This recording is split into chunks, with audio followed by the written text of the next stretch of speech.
अहो असं म्हणतात दोन झाडांच्या घर्षणामुळे आग लागते. साप खोट आहे. घर्षण व्हायला झाडे तरी कुठे शिल्लक आहेत.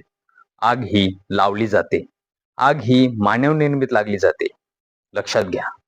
एक दिवस आग ही सगळ्यांनाच लागणार आहे. परंतु जी अशी लोक आग लावतात त्यांना जिवंतपणी नक्की आग लागेल. कुठे फेडणार हे पाप. नियतीचा फेरा येणार. पुन्हा पुन्हा नियतीचा फेरा येणार. कर्म हे तुम्हाला चुकणार नाही. देव परीक्षा बघत असतो.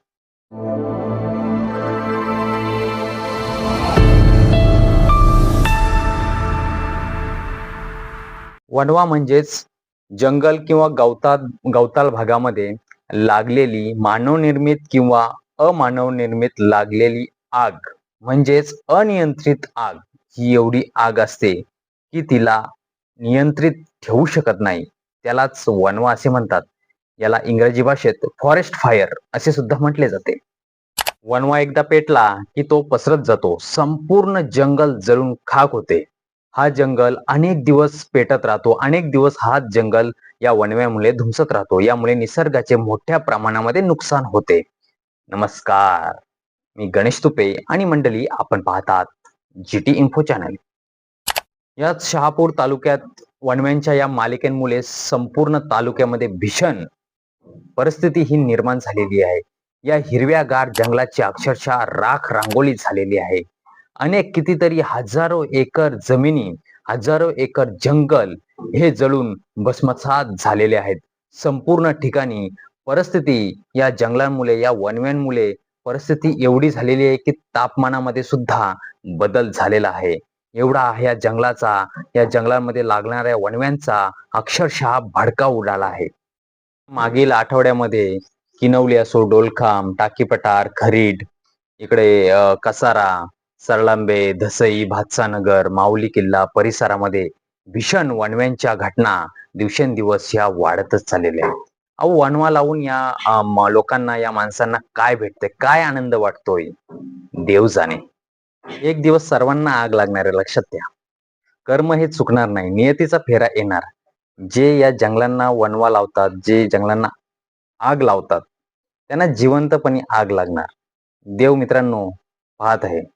कितीतरी प्राणी पक्षी या वणव्यामुळे भस्मसात झाले आहेत. अनेकांचे कुटुंब या वणव्यामुळे खऱ्या अर्थानं उद्ध्वस्त झालेले आहेत. नियतीचा फेरा येणार. हे मानव निर्मितच वणवे आहेत. निसर्गाचा यामुळे ऱ्हास होत चाललेला आहे.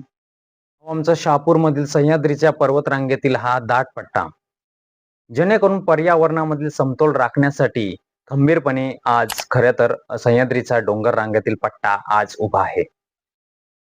पर्यावरणाचा, या वन्यजीवांचा समतोल राखण्यासाठी खऱ्या अर्थानं या सह्याद्री पर्वतरांगेने दाट जंगल म्हणून जबाबदारी घेतलेली आहे. परंतु आज याच दाट जंगलाला आग लावली जाते. या दाट जंगलाला वणवा लावला जातो.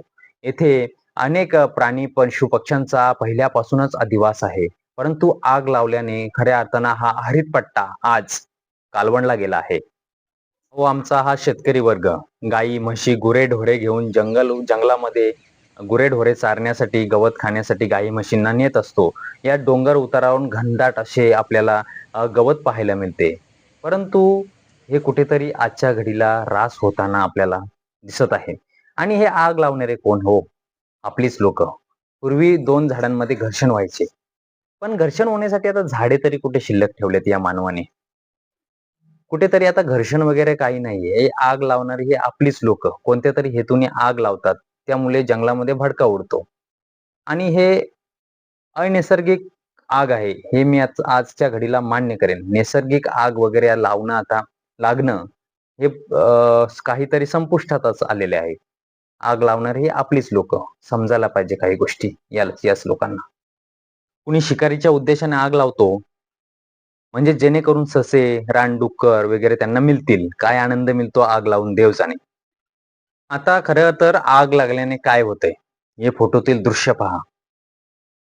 काय त्या मातेच्या वेदना असतील, काय त्या आईच्या वेदना असतील. जेव्हा जंगलामध्ये आग लागते ना, तेव्हाच आपल्या अंड्यांना वाचवण्यासाठी, आपल्या पिलांना वाचवण्यासाठी तीच आई, तीच पक्षिणी पंखाखाली घेऊन आपल्या अंड्यांना वाचवत असते आणि वाचवता वाचवता स्वतःच आगीमध्ये होरपळून तिचा मृत्यू होतो. काय त्या आईच्या वेदना असतील, काय त्या मातेच्या वेदना असतील. ओ कशाला आग लावतायत, कशाला या संपत्तीचा, या हरित क्रांतीचा कशाला मंडळी ऱ्हास करतायत. जेव्हा जंगलामध्ये आग लागते, जेव्हा जंगलामध्ये वणवा लागतो ना, तेव्हा अनेक पशुपक्ष्यांच्या आयुष्याची राख रांगोळी होत असते. अनेक पशुपक्षी हे आपले जीव धोक्यात घेऊन पलायन करतात. पण ज्यांना पलायन करणं शक्य नाही, तेच या आगीमध्ये आपल्या आयुष्याची राख रांगोळी करत असतात. अहो, मुंगीपासून हत्तीपर्यंत या आगीचा त्रास ह्या सर्वांनाच होत असतो. त्यामध्ये ससे असो, साप असो, कितीतरी हरणं असो, भेकर असो, तरस असो, रानडुक्कर असो किंवा मोर असो, टिटवी असो, अनेक पशुपक्ष्यांची अंडी, पिल्ले, आता जन्माला आलेली नवजात बालके या आगीमध्ये होरपळून मंडळी मृत्यू होत असतो. आमच्यासारखे पर्यावरण प्रेमी यावर चिंता व्यक्त करतात आणि अशा व्हिडिओ आम्हाला जाणून बुजून मंडळी कराव्या लागतात. हो, कराव्या लागतात. कारण हे वन्यजीव आहे, कारण हा पर्यावरण आहे, तर हा मानव आहे. मंडळी कृपया असं करून काहीही करू नका रे. शिकारीच्या उद्देशानं 2-4 या मांसाच्या तुकड्यासाठी तुम्ही जंगलाला आग लावतायत आणि याच जंगल या आगीमध्ये होरपळून त्यांचा मृत्यू होतोय. हे हरित जंगल आज खरं तर कालवणल्यासारखं वाटू लागलंय. जंगल हे जंगलामध्ये झाडच राहिली नाही, तर जंगल हे संपूर्णपणे टक्कल पडल्यासारखं आता खऱ्या अर्थानं वाटू लागलंय. जंगलामध्ये शिकार करणाऱ्यांवर कठोर कारवाई झालीच पाहिजे. या आग लागणाऱ्यांवर दंडात्मक कारवाई झालीच पाहिजे. मंडळी कृपया करून जी टी इन्फो चॅनेलच्या माध्यमातून संपादक गणेश तुपे तुम्हाला विनंती करतोय की कृपया करून या जंगलाला आग लावू नका. आग लावू नका. कधीच आग लावू नका आणि वन्यजीव खऱ्या अर्थानं आज तुमच्यामुळे धोक्यात आलेला आहे.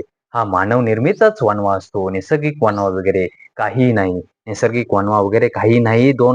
झाडांच्या घर्षणामुळे असं हे सर्व खोटं आहे. कारण जंगलच शिल्लक राहिलेलं नाही. घर्षण होणार कुठून? तर मंडळी व्हिडिओ कशी वाटली हे कमेंट बॉक्समध्ये कमेंट करायला अजिबात विसरू नका आणि चॅनेलवर आपण जर नवीन असाल तर चॅनेलला सबस्क्राईब करून ठेवा. म्हणजेच अशाच नवनवीन व्हिडिओ आपल्या पदरात ह्या येत राहतील.